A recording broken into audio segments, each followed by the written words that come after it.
इस्लामाबाद में शरपसंदों का एहतजाज की आड़ में रेंजर्स एहलकारों पर धावा। तशद्दुद से मुतासरा पंजाब रेंजर्स के जवानों के होश व इंकशाफात सामने आ गए। नाइट सफीर ने बताया कि दौरान ड्यूटी मुजाहिरीन ने हम पर तशद्दुद किया, पत्थर मारे, हेलमेट और शीट भी छीन ली। सिपाही मोहम्मद आसिफ का बताना था कि शरपसंदों ने साथियों को गाड़ी से कुचलने की कोशिश भी की। 3 साथी शहीद जबकि 3 जख्मी हो गए।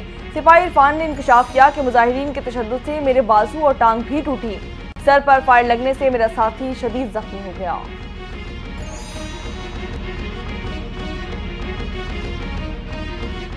पीटीआई पर पाबंदी के लिए करारदाद पंजाब असम्बली सेक्रेटेरिएट में जमा। करारदाद रुकने पंजाब असम्बली राना मोहम्मद फयाज ने जमा कराई।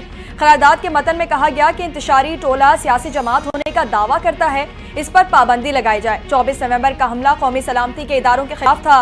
करारदाद में 24 नवंबर के जिम्मेदारों को कैफरे किरदार तक पहुंचाने का भी मुतालबा।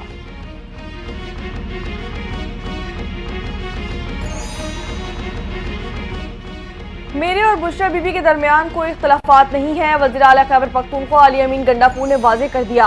बोले कि इख्तलाफात की खबरें महज अफवाहें और प्रोपेगेंडा है। हमारा मकसद सिर्फ बानी पाकिस्तान तहरीक इंसाफ की रिहाई है। आज असेंबली से खिताब में मुस्तकबिल की हिकमत अमली बताऊंगा।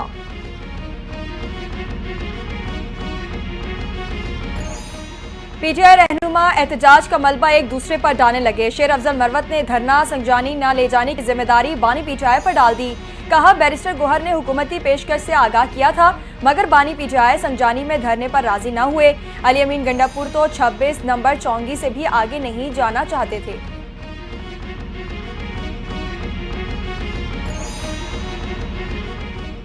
मुझ पर आईजी इस्लामाबाद और वफाकी हुकूमत ने कातिलाना हमला किया। अपोजिशन लीडर और पाकिस्तान तहरीक इंसाफ के रहनुमा उमर अयूब ने दावा कर दिया। बोले कि दहशतगर्दों के खिलाफ इस्तेमाल होने वाला असलहा आम शहरियों के खिलाफ इस्तेमाल किया जा रहा है। मुझ पर कातिलाना हमला किया गया। उमर अयूब का चीफ जस्टिस से फैक्ट फाइटिंग कमेटी बनाने का मुतालबा।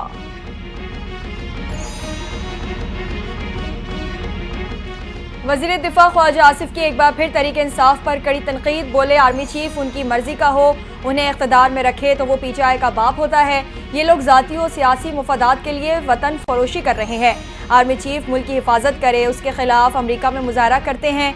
मुज़ाकरात की बात होती है तो कहते हैं सिर्फ इस्टेब्लिशमेंट से होंगे।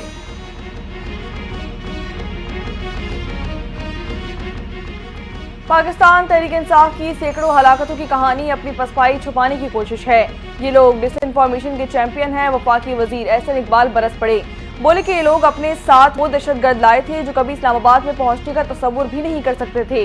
बानी पाकिस्तान तहरीक इंसाफ का शौक अगर पूरा नहीं हुआ तो वो एक और कॉल देकर शौक पूरा कर लें। हमने इस्लामाबाद को बहुत बड़ी तबाही से बचाया है। जमीयतुल उलमा इस्लाम के सरबराह मौलाना फजल रहमान के इस्लामाबाद में हुक्मरानों के पुरतशद्दुद रवैये की मजम्मत। हुकूमत पर तनकीद करते हुए बोले, एक सूबे से काफिले आ रहे हैं तो इस वक्त रास्ते दिए गए, जब डी चौक पहुंच गए तो फिर गोली क्यों चलाई? जलसे और जुलूस का हक मुझे भी है और मेरे मुखालिफ को भी।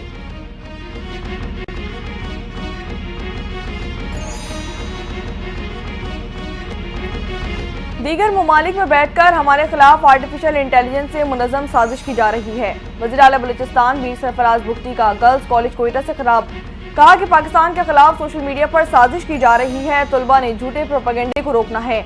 नई नस्ल की मदद के बगैर इसका मुकाबला मुमकिन ही नहीं। बानी पीटीआई को इलाज के लिए मुकम्मल मुनसिफाना और जायज़ सहूलतें मिलनी चाहिए। रुकने कौमी असम्बली आसिफा भुट्टो की गैर मुल्की मीडिया से गुफ्तगू। कहा, मेरे खानदान को सियासी वजूहात की बुनियाद पर जेलें और फांसी बर्दाश्त करना पड़ी। मामले की संगीनी को शिद्दत से महसूस कर सकती हूँ। कानून और अदालत के तमाम रास्ते बानी पीटीआई के लिए खुले हैं।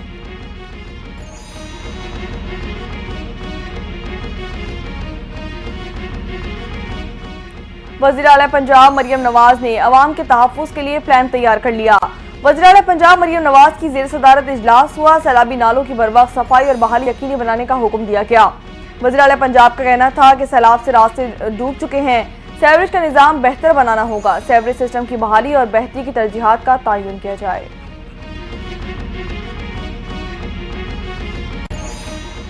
जिला कुर्रम में फरीकैन के दरमियान जंगबंदी के बावजूद कशीदगी बरकरार। झड़पों में मजीद 3 अफराद जान की बाजी हार गए।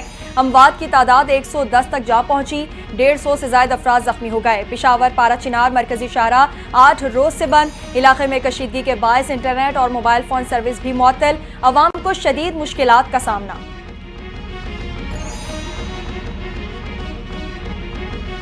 रेंजर्स और कस्टम हुक्काम की कराची में कार्रवाई। 9 मुल्जिमान को गिरफ्तार कर लिया गया।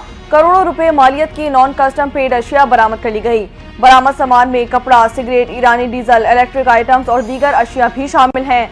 तर्जुमान रेंजर्स के मुताबिक मुल्जिमान सामान बलूचिस्तान से कराची बसों और ट्रकों के जरिए स्मगल कर रहे थे। जंगबंदी मुआहदे के बावजूद इसराइल की लबनान में बर्बरियत जारी। जनूबी लबनान में हिजबुल्लाह के ठिकानों पर मुतादिद हमले। 70 से ज्यादा शहरी शहीद और 266 जख्मी हो गए। लबनान में मजमूई तौर पर शोहदा की तादाद 4000 तक जा पहुंची। जनूबी लबनान में रात के औकात में कर्फ्यू नाफिज। इसराइली अफवाज की गजा में भी बमबारी से मजीद 42 फलस्तीनी शहीद हो गए।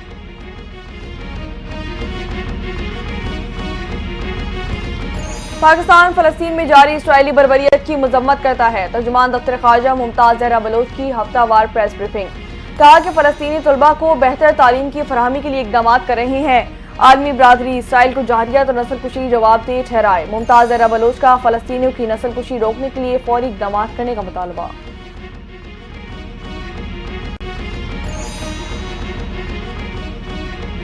फलस्तीनी अवाम से इजहार यकजहती का आलमी दिन। सदर और वजीर आजम का आलमी बरादरी से फलस्तीन में मुजालिम रोकने के लिए कार्रवाई का मुतालबा। वजीर आजम शहबाज शरीफ ने कहा, शहरियों, अस्पतालों, स्कूलों और इंफ्रास्ट्रक्चर पर हमलों को रोका जाए। इमदादी काफिलों पर हमले नाकाबिले बर्दाश्त हैं। सदर मुमलिकत ने कहा, पाकिस्तान फलस्तीन में तमाम जारहाना कार्रवाइयों की शदीद मजम्मत करता है। हक़ खुद इरादियत के हुसूल के लिए फलस्तीनी अवाम के साथ हैं।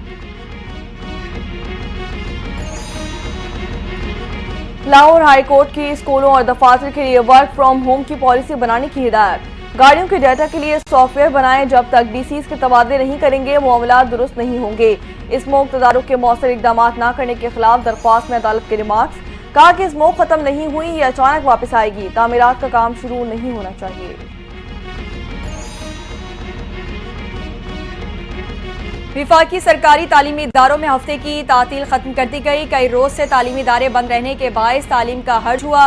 तालीमी इदारों में हफ्ते का दिन वर्किंग डे होगा। छुट्टी के खात्मे से मुतालिक फैसले का इतलाक 30 नवंबर से 1 फरवरी 2025 तक होगा। नोटिफिकेशन जारी।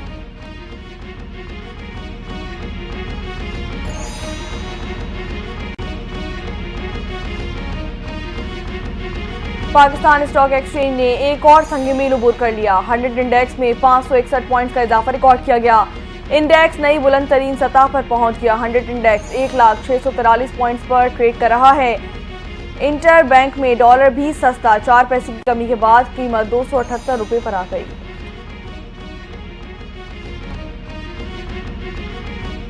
भारत की हठधर्मी बरकरार, पाकिस्तान भी अपने मौकफ पर डट गया। आईसीसी चैंपियंस ट्रॉफी का ऊंट किस करवट बैठेगा, सबकी नजरें बोर्ड मीटिंग पर लग गई। चैंपियंस ट्रॉफी से मुतालिक आज अहम फैसले हो जाएगा।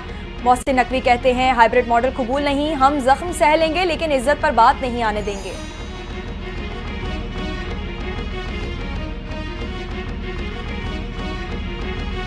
कौमी क्रिकेट ने कई बार भारत का दौरा किया। भारत पाकिस्तान में नहीं खेलेगा तो हम भी वहां जाकर नहीं खेल सकेंगे। Chairman Pakistan cricket board Mohsin Naqvi ने वाज़ेह कर दिया। मोहसिन नकवी की दुबई में आईसीसी चेयरमैन से मुलाकात हुई। आईसीसी को पाकिस्तान क्रिकेट बोर्ड और वफाकी हुकूमत के दो टोक मौक़िफ़ से आगाह किया गया।